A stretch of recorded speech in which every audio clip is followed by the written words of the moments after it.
Hello दोस्तों, नमस्कार। स्वागत है आपका study for life YouTube channel में। बीपीएससी का एग्ज़ाम नज़दीक है। हम रिवीजन या क्रैश कोर्स या जो भी आप समझ लीजिए, आपके लिए एक सिनॉप्सिस के टाइप से वीडियो तैयार करके आप तक पहुंचाने का प्रयास कर रही हूं। आप इन वीडियोज़ को देखकर अधिक से अधिक समझ विकसित कर सकते हैं और इनके माध्यम से आपका रिवीजन बहुत अच्छे से हो जाएगा। इतने कम समय में आपको कोई कॉपी किताब खोलने की आवश्यकता नहीं पड़ेगी। जो महत्वपूर्ण टॉपिक हैं उनके सारे वीडियो हम 2-4-5 दिन में कंप्लीट कर देंगे। आप पर डे इन्हें देख लीजिए, बार बार देखिए, ताकि आपको एग्ज़ाम में अधिक से अधिक कोटेशन ये सब चीज़ याद रहे। क्योंकि सुनकर, देखकर और पढ़कर जब तीनों चीज़ें एक साथ होती हैं तो हमारे दिमाग में एक छवि तैयार होती है और वो अधिक समय तक रहती भी है और जल्दी भी याद हो जाता है। तो आइए शुरू करते हैं। आज का टॉपिक है सूरदास और उनकी वाग विदग्धता। प्रश्न पूछा जाता है कि सूरदास की वाग विदग्धता पर टिप्पणी लिखिए या उनकी व्याख्या करिए या उनके भ्रमर गीत में कहाँ कहाँ वाग विदग्धता है। तो पहले तो वाग विदग्धता का अर्थ समझ लीजिए। वाग विदग्धता या वक्रता एक ही अर्थ में लिए जाते हैं। वक्रता का मतलब होता है टेढ़े मेढ़े ढंग से बात कहना, यानी कि जिस बात को सीधे सीधे ना कहकर टेढ़े मेढ़े ढंग से कहा जाता है उसे वाग विदग्धता नाम दिया जाता है। सूरदास में 4 चीज़ें दिखाई देती हैं। सूरदास जी में 4 चीज़ें प्रमुखता से देखने को मिलती हैं। इन पे एक साथ भी प्रश्न आता है, अलग अलग भी आता है। सहृदयता, उनकी भावुकता, उनकी चतुरता और उनकी वाग विदग्धता। सहृदयता उनकी वात्सल और श्रृंगारपूर्ण कवित्वों में और पदों में दिखाई देती है। भावुकता उनके विरह गीतों में है, जो मूल रूप से जो भ्रमर गीत में दिखाई देता है। चतुरता जो गोपियों का उपालंब और उलाहना देने वाला काव्य जो पद हैं उनमें सूरदास का उपालंब काव्य दिखता है, उनकी चतुरता दिखाई देती है। और वाद विदग्धता भी जब वो उनको कृष्ण को या फिर उद्धव जी को या यशोदा जी नंद से जब व्यंग्यात्मक तरीके से कोई बात कहती हैं तो वहाँ पे वाग विदग्धता का दर्शन होता है। अब क्वेश्चन एक कोटेशन है शुक्ल जी का, सूर में जितनी सहृदयता और भावुकता है प्रायः उतनी ही चतुरता और वाग विदग्धता भी है। इसकी व्याख्या कीजिए।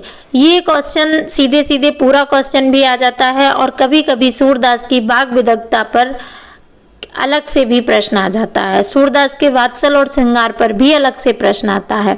उनके उपालंब काव्य पर भी अलग से प्रश्न आता है। और अगर सब एक साथ आता है तो आप 4 पैराग्राफ में थोड़ा थोड़ा सभी का वर्णन कर दें। अगर सिंगल आता है तो आप सबको थोड़ा थोड़ा बता के एक पर ही स्थिर रहिएगा, एक को ज़्यादा व्याख्यायित करिएगा। तो इसमें हम वाग विदग्धता पर अधिक महत्व देंगे। वाग विदग्धता क्या है? जो व्यंग्यपूर्ण आक्रमणों के लिए जो बातें कही गई हैं, जो कटाक्ष हुए हैं, उन्हीं को वाग विदग्धता कहा गया है। शुक्ल जी कहते हैं कि किसी बात को कहने के कितने न जाने टेढ़े मेढ़े ढंग उन्हें मालूम थे। सूरदास के बारे में शुक्ल जी ने कहा है कि किसी बात को कहने के कितने न जाने टेढ़े मेढ़े ढंग उन्हें मालूम थे। ये कोटेशन आप उसकी भूमिका में दे सकते हैं। शुक्ल जी का एक और कोटेशन है कि गोपियों की वाणी ने यह वक्रता हृदय की प्रेरणा से उठते हुए भावों की लपेट में ग्रहण की है। मतलब वो वक्रता उनकी आदत में नहीं है। ऐसा नहीं है कि वो जब भी बोलती हैं तो कटाक्ष ही करती हैं, पर अंदर जो एक पीड़ा है, जो विरह की एक पीड़ा है कृष्ण के प्रति, उसने इस वक्रता को जो भाव हैं, पीड़ा वाले भाव हैं, जो कृष्ण के प्रति प्रेम के भाव हैं, उनकी जो पीड़ा है उसी ने शब्दों में वक्रता ला दी है। जब आदमी किसी से क्रोधित होता है, जब कोई व्यक्ति किसी से प्रेम करता है और उससे क्रोधित होता है तो उसे ताना मारता है, और ये एक तरह से ताना मारने वाली भाषा है। गोपियाँ कहती हैं उद्धव जी को, जब वो समझाते हैं कि निर्गुण की उपासना कीजिए, तो कहती हैं निर्गुण कौन देश को बासी, कौन है निर्गुण, मैं तो नहीं जानती निर्गुण को, जरा समझाओ। आप इनमें मैंने पॉइंट बनाए हैं, आप इनको ही विस्तार कर सकते हैं आंसर में, आपका आंसर पूरा हो जाएगा। कृष्ण के प्रति प्रेम के पक्ष में ठोस तर्क। जब वो कृष्ण के प्रति अपने प्रेम के पक्ष में उद्धव जी को ठोस तर्क देते हैं, तो उनके जो वाक्य हैं उनमें वाक विदग्धता दिखाई देती है। यानी कि जब उद्धव जी कहते हैं कि आप निर्गुण से प्रेम कीजिए, आप योग कीजिए, तो वो उसका विरोध करती हैं और कृष्ण के प्रति जो उनका प्रेम है उसके पक्ष में तर्क देती हैं। वो कहती हैं कि उद्धव मन न भये 10-20, एक हतो सो गयो श्याम संग को आराधे ईस। मतलब उद्धव मन तो एक ही था, 10-20 नहीं है, तो कैसे हम तुम्हारे बताए हुए निर्गुण ईश्वर की उपासना करें, क्योंकि एक मन तो श्याम के साथ चला गया, एक मन जो था वो कृष्ण के साथ चला गया। तो जब मन ही नहीं है तब वो मन कैसे आराधना करेगा। वो कहती हैं उर में माखन चोर गढ़े, अब कैसे हूँ निकसत नाही तिरछे हुए जो गढ़े।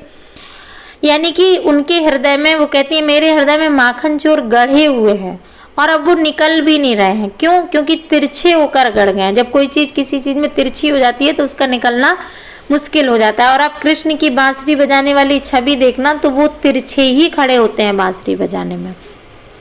उसी छवि का वर्णन करती हैं। आगे भी वो मुंह तोड़ जवाब देती हैं, सीधे मजाक करती हैं। वो कहती हैं ऊधो भली करी ब्रज आए, वे बातें कही कही या दुखी ब्रज के लोग हंसाए। वो कटाक्ष करती हैं कि उद्धव भली करी ब्रज आए, कम से कम तुम्हें ये हंसी मजाक की, योग की और निर्गुण की बातें करके इस ब्रज के जो लोग दुखी थे उनको तुमने एक हंसने का साधन दे दिया, उनको कम से कम हंसी तो आई तुम्हारी बातों पे। वो कहती हैं आयो घोष बड़ो व्यापारी, बड़ा व्यापारी आया है जो ये योग और ज्ञान की खेप लाया है, चलो देखते हैं। सगुण और निर्गुण पे बहस करती हैं। वो कहती हैं कि काहे को रोकत मार्ग सूधो, जो हमारा सगुण का सीधा सीधा मार्ग है उसे क्यों रोक रहे हो उद्धव।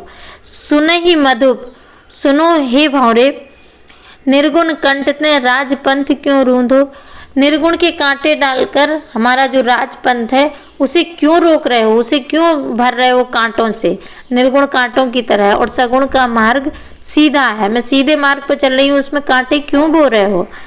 प्रकृति और जीवन में जीवंतता दिखाने का प्रयास किया है। वो कहते हैं ऊधो कोकिल कूंजत कानन, तुम हमको उपदेश करत हो भस्म लगावत आनन। ऊधो ब्रज में कोकिल कूंजती है, यहाँ पे कोयल बोलती है और तुम हमें उपदेश देते हो कि मैं भस्म लगाकर योगी बन जाऊं, योग धारण कर लूं, योग करूं। ऐसा संभव नहीं है। तो हे उद्धव, हम सगुण को ही मानते हैं, हम प्रेम में जीते हैं, योग और ज्ञान हमारे बस का नहीं है, निर्गुण हमारे बस का नहीं है। अगला वो निर्गुण पर सगुण की विजय भी दिखाती हैं। वो कहती हैं अब अति पंग भयो मन मेरो, गयो वहाँ निर्गुण कहवे को, भयो सगुण को चेरो।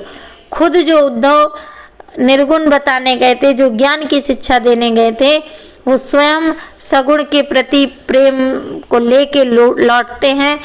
और कहा जाता है कि ज्ञान की गुदड़ी में अनुराग को रतन लेके उद्धव जी वापस आते हैं। तो इन सब बातों पर, सगुण पे निर्गुण की विजय दिखाने के लिए, प्रकृति में जीवन दिखाने के लिए, सगुण निर्गुण की बहस में जो भी उद्धव से गोपियां बात करती हैं, उन सब बातों में जो कटाक्ष होते हैं उन्हीं में उनकी वाक विदग्धता दृष्टिगत होती है। तो आप इन पॉइंट्स को विस्तार देके पेपर में लिख सकते हैं, आपको बहुत अच्छे नंबर मिलेंगे और उदाहरण जितने देंगे उतने अच्छे नंबर आप जरूर पाएंगे। क्योंकि जब किसी चीज़ को आप सिद्ध करते हुए लिखते हैं, जब उदाहरण देके आप अपनी बात को सिद्ध करते हैं, तो आपको अधिक नंबर मिलते हैं।